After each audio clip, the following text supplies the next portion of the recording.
Le vote historique du 28 septembre 1958 est précédé d'un événement tout aussi majeur.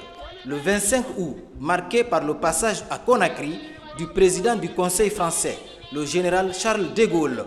Au cœur de sa tournée, la promotion du projet de constitution qu'il voulait soumettre au référendum.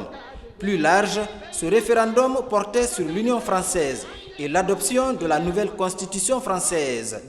En cas de victoire du oui, les colonies feraient partie de la nouvelle communauté française. En cas de rejet, le territoire se verrait accorder l'indépendance. C'est dans ce contexte qu'arrive l'homme d'État français, accueilli dans la ferveur et ignorant tout de ce qui l'attendait. La décision du camarade Ahmed Sékou Touré et de ses compagnons d'opter pour l'indépendance de la Guinée. Témoins de l'histoire, les doyens Ansoumane et Ousmane Bangoura ont encore la mémoire fraîche. Et dans les discours des dirigeants guinéens, on lui demandait de préciser ce qui doit être précisé et de dire exactement quel est le contenu du projet de constitution qu'il veut soumettre au référendum. Et dans le discours de Sékou Touré, il a été très clairement dit: il n'y a pas de dignité sans liberté. Nous préférons la pauvreté dans la liberté à la richesse dans l'esclavage. Il a énuméré les exigences de la Guinée, qui sont celles de dignité et de liberté, mais aussi d'unité. Et il a demandé à ce que le droit à l'indépendance des pays africains soit inscrit dans le projet de constitution. Et De Gaulle a répondu en disant, puisque il a vu à travers le discours de Sékou Touré une revendication d'indépendance. Il a vu des attaques contre le système colonial. Alors il a répondu: On a parlé de l'indépendance. Je dis ici plus haut encore qu'ailleurs que l'indépendance est à la disposition de la Guinée. Elle peut la France le 28 septembre en disant non à la proposition qui lui est faite. Pour lui, la colonisation était une œuvre que la France avait accomplie et bien accomplie. Donc ça correspondait à ce qu'on appelait la mission civilisatrice de la France. Et il a dit que la France a contribué en écoutant vos présidents de l'Assemblée territoriale et le président du Conseil, que l'œuvre française a contribué à leur donner la qualité d'homme qu'ils avaient naturellement. Donc pour lui, il n'y avait pas de reproche à faire à la France. Et le deuxième élément important de son discours, c'est qu'il disait que la France propose la communauté et que nul n'est tenu d'y adhérer. Et que ceux qui ne veulent pas y adhérer n'ont que simplement à mettre un bulletin non dans l'urne.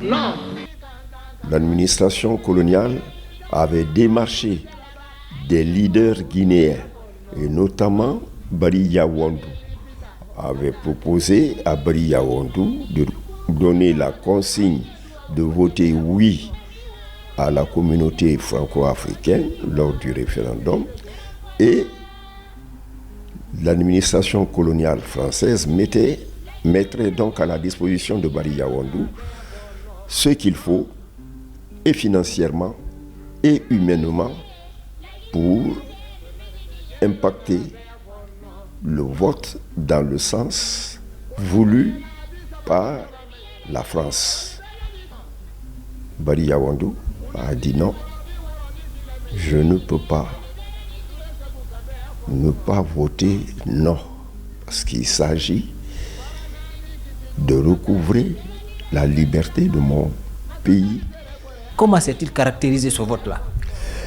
Ce vote a été caractérisé par la volonté farouche, irréversible, intangible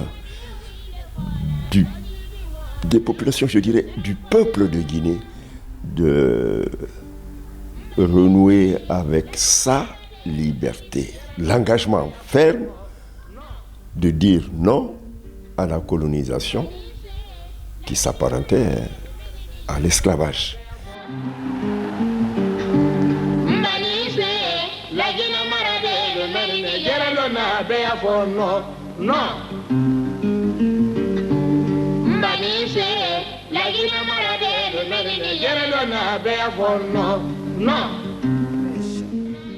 Déconcerté, le général Charles de Gaulle quitte Conakry le lendemain. Un mois plus tard, ce fut le référendum du 28 septembre. Face à la volonté d'émancipation de la Guinée, le seul pays, avec le Niger qui avait prôné l'indépendance, la France n'a pas lésiné sur les moyens visant à contrer le scrutin. Mais les Guinéens se sont montrés résilients. L'issue du référendum est sans appel. Les résultats ont montré que plus de 95% des électeurs ont voté contre la Constitution, avec un taux de participation de 85%. Le Parti démocratique de Guinée, dirigé par le camarade Ahmed Sékou Touré, qui avait remporté tous les sièges, sauf 4 lors de l'Assemblée territoriale l'année précédente, a poussé au rejet la Constitution.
La Guinée proclame alors son indépendance le 2 octobre 1958. Et le 19 octobre, le parti État rompt ses liens avec le Rassemblement démocratique africain, RDA, dont les autres membres étaient favorables au maintien du protectorat français. Le processus de développement est plus que jamais de la responsabilité des Guinéens. Ce que nous voyons aujourd'hui, c'est que l'État guinéen a des difficultés. Mais des difficultés qui viennent de nous, Guinéens, de l'élite guinéenne. Ce que nous voyons aujourd'hui, c'est que l'unité nationale est en danger. Mais pas à la base, pas au niveau des populations, mais au niveau des élites. Et ce sont ces élites-là qui mettent l'unité nationale en danger. Ce que nous voyons aujourd'hui, c'est que ce sont nous-mêmes qui sabotons notre économie. Quelle est la solution finale pour terminer? Quelle est la solution finale? C'est vraiment une prise de conscience. Nous voulons aujourd'hui vraiment des dirigeants patriotes. Nous voulons une élite patriotique, nationaliste, qui met la Guinée au-dessus de tout. Moi, je ne suis pas anti-français, mais je préfère la Guinée. Voilà. Et les élites doivent se dire que la Guinée doit être au-dessus de tout. Il doit être au-dessus de nos égoïsmes individuels, il doit être au-dessus de nos égoïsmes collectifs. Et chacun doit viser à ce que la Guinée soit un État fort, capable, juste, que la nation guinéenne soit une nation solidaire et que réellement nous arrêtons de nous disperser, que nous regardions très bien la situation de notre pays. C'est de mettre en place les bases politiques, économiques, sociales, mais aussi morales d'un État fort, d'un État de développement, d'un État qui permette à notre pays d'avancer. Cette Guinée-là était une Guinée unie, très unie. Les leaders politiques se connaissaient, se côtoyaient. Et lorsqu'il s'est agi de poser l'acte majeur, fondamental, principiel, tous se sont donné la main. Êtes-vous nostalgique du passé? Je ne suis pas un passéiste, mais enfin, il y a tellement d'exemples dans le passé qui disent que la Guinée a vocation au leadership. Pour être prosaïque, lorsque j'entends dire aujourd'hui qu'on va réaliser le Simandou, ça me donne la chair de poule.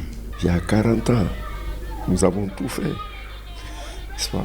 Derrière le président Sékou Touré, réussir ce pari, ce n'est pas qu'une simple réussite. Des prémices rassurantes, galvanisantes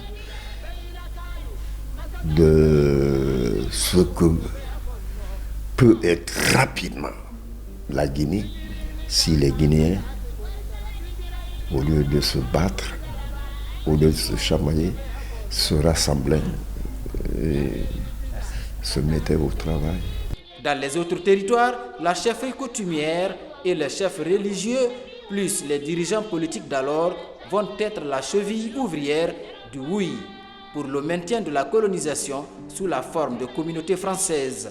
En Guinée, la nécessité du rassemblement avait d'ailleurs eu raison de la chefferie coutumière supprimée le 31 décembre 1957.